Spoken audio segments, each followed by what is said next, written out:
এতদিন পর শহর থেকে এসেছি, গ্রামে তো আমার একদমই ভালো লাগে না। এই তোদের এখানে তাও দেখা করতে হয় তাই এসেছি, কি আর করা যাবে, চল একটু ঘুরেই আসি।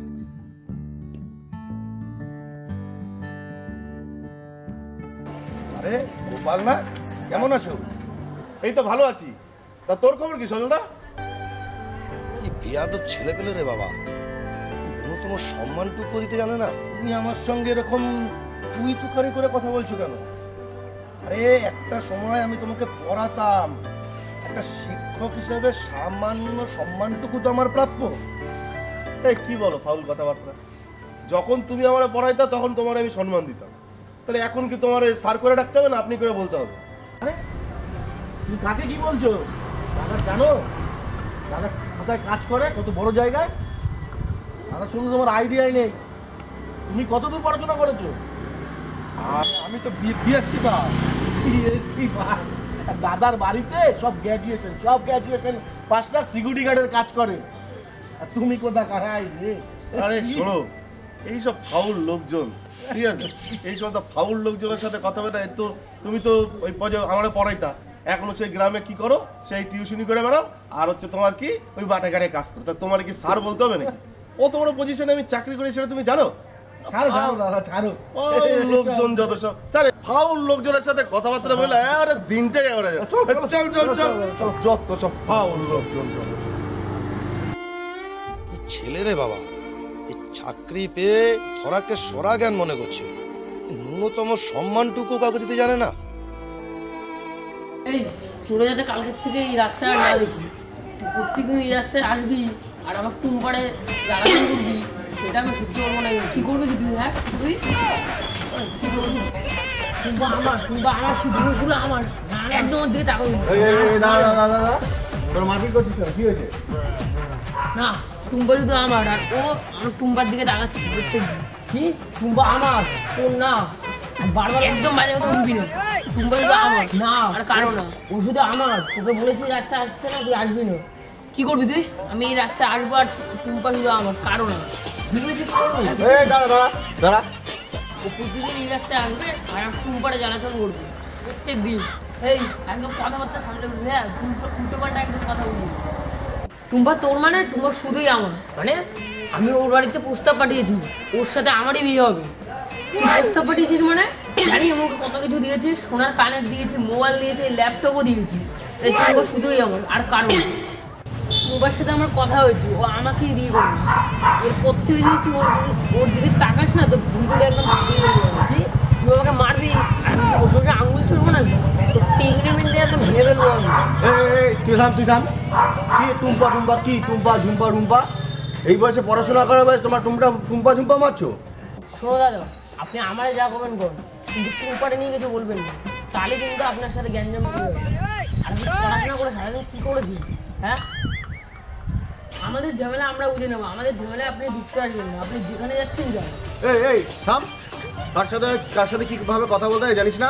থাপড়ে একেবারে গাল লাল করে দেবো। সে আপনি থাবর দেন আর যাই করেন, টুম্পা শুধুই আমার।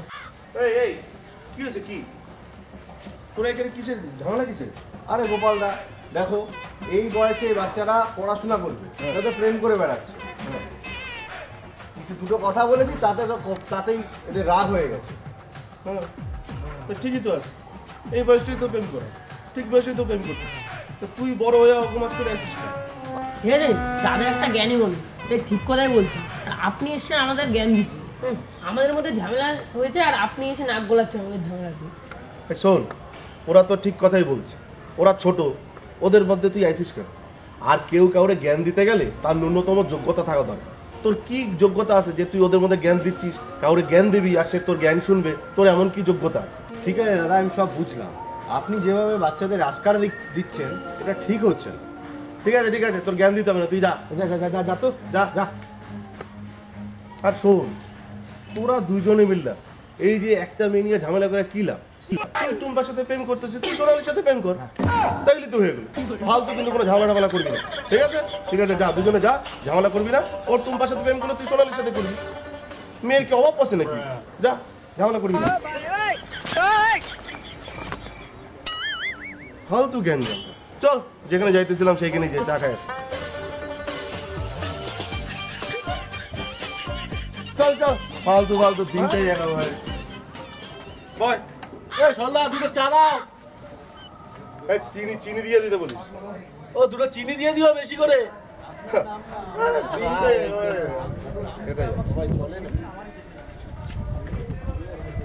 এই সজল বাবু, এটা চা দিও তো, চিনি দাও। তা দাদা খবর টবর কি ভালো? তা তোমার এই ছোটটার খবর কি? এই তো আমার ছোটটা পড়াশোনা করছে, সাথে সাথে চাকরি বাকরিরও খুব চেষ্টা চালাচ্ছে। এখনো পড়াশোনা করছে, আবার চাকরি বাকরির চেষ্টা চালাচ্ছে? আরে দাদা, আমার কথা একটু ভেবে থাকবে। তোমার ছোট ভাই আমাদের সাথে পড়াশোনা করতো, ও তো পিছনের বেঞ্চের দিকে বসতো, কোনো কাজে লাগতো। এখনো পড়াশোনা করছে, আর আমার চাকরির বয়স 8 বছর হয়ে গেল। আমি কোথায়? এই পড়াশোনার পিছনে এত টাকা খরচা করে কোনো লাভ নেই, শুধু শুধু ওর পেছনে পয়সা নষ্ট করে। শোনো বাবা গোপাল, বিষয়টা হচ্ছে এই যে কথাগুলো তুমি বলছো, আমি এর আগেও শুনেছি গ্রামের বেশ কিছু লোকের কাছে তুমি ওসব কথা বলেছো। ঘটনা হচ্ছে এই যে কথাগুলো তুমি বলছো, বা বিভিন্ন গ্রামের গণ্যমান্য যারা ব্যক্তি আছে তাদেরকে তুমি চতুর্দিকে অপমান করে বেড়াচ্ছ। তুমি কি গ্রামের প্রত্যেকটা মানুষ সম্পর্কে তুমি অবগত? তুমি কি জানো কে কি করে, কার শিক্ষাগত যোগ্যতা কত, কে কোথায় চাকরি করে, কে কত ব্যবসা করে? এটা কি তুমি জানো? এই কথাগুলো কি তুমি জেনে বলছো না না জেনে বলছো?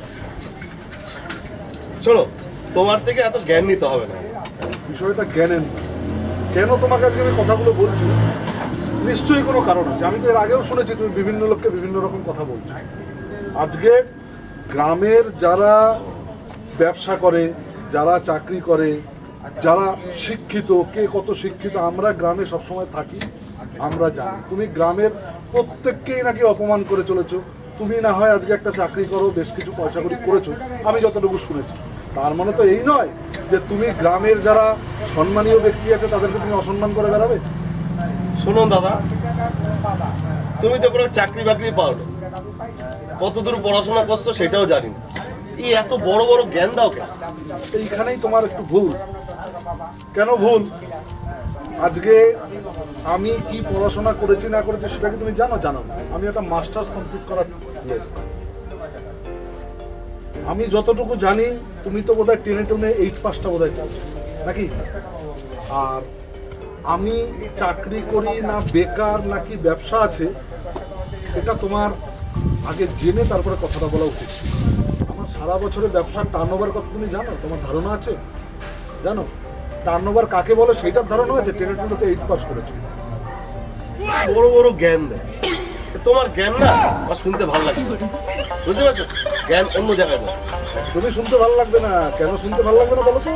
কারণ হচ্ছে তুমি অল্প পয়সা রোজগার করে তোমার জ্ঞানটা বেশি হয়ে গেছে। লোককে কীভাবে ছোট করবা সেই জ্ঞানটা তোমার বেশি হয়ে গেছে। আর পটল, তুই তো এরকম ছিলি না। ও দুদিন গোপাল গ্রামে এসেছে, ও লোককে অপমান করে বেড়াচ্ছে, আর সঙ্গে সঙ্গে তুই ওর সাথ দিচ্ছিস।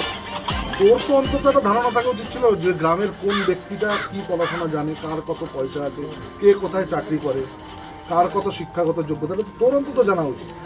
2 দিন হলো ও গ্রামে এসেছে, সঙ্গে তোকে নিয়েছে দলে, তুই ওর হয়ে বিভিন্ন লোককে অপমান করে বেড়াচ্ছিস। এটা তো তোর থেকে আশা করিনি। তুই তো আমাদের গ্রামেরই ছেলে। ঠিক আছে ঠিক আছে, যাও অন্য জায়গায় গিয়ে জ্ঞান দিয়ে আমার জ্ঞান দিতে আসো। একদমই তাই। এসেছিলাম এক কাপ চা খেতে, কিন্তু তোদের যা বেয়াদবি হাবভাব, এতে আমার চা খাওয়াটাই মাটি হয়ে গেল। কেন তোরা হচ্ছিস একদম এক প্রকার, সত্যি কথা শোন, তোরা হচ্ছিস বেয়াদব ছেলে। চললাম আমি, আমার চা খাওয়াটাও তোরা পণ্ড করো। যা। ফাউল লোকজন, যত সব ফাউল লোকজন। সত্যি বলছি, কথাগুলো কিন্তু খুব সঠিক কথাই বলেছে। আমরা যেরকমভাবে আজকে সারা দিন ধরে গ্রামের মানুষকে অপমান করেছি, সেটা কিন্তু ঠিক হয়নি। তুইও কি এখন উদ্দলে পড়লি নাকি? না দাদা, মানে কথাগুলি একটু ভাবো, মনে হয় তুমি ঠিকই কথা বলেছি। এইমাত্র যে লোকটি গেল না দাদা, আমি যতটা জানি উনি কিন্তু অনেক বড় বিজনেসম্যান। ওনার মাসে মাইনে করে 2 থেকে 4 কোটি টাকা ইনকাম আছে মাসে। উনি কিন্তু কথাগুলি সঠিক বলেছেন।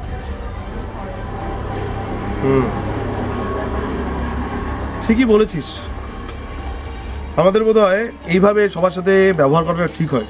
একদম দাদা, ভুল হয়েছে আমাদের কিছুটা। হ্যাঁ, এইভাবে ব্যবহার করাটা আমাদের ঠিক হয়নি। সে আমি চাকরি করতে পারি না, ঠিকই বলেছিস, এইভাবে ব্যবহার করাটা আমাদের একদমই ঠিক হয়নি। জীবনে কোনোদিন কারো সম্পর্কে না জেনে কোনো সময় মন্তব্য করতে নেই, আর কোনোদিন অহংকার করতে নেই। তুমি যত বড় চাকরি করো নাই কেন, কোনোদিন কাউকে আঘাত দিয়ে কথা বলতে নেই, আর কাউকে ছোট করতে নেই। তাহলেই সমাজটা খুব খুব সুন্দর হবে।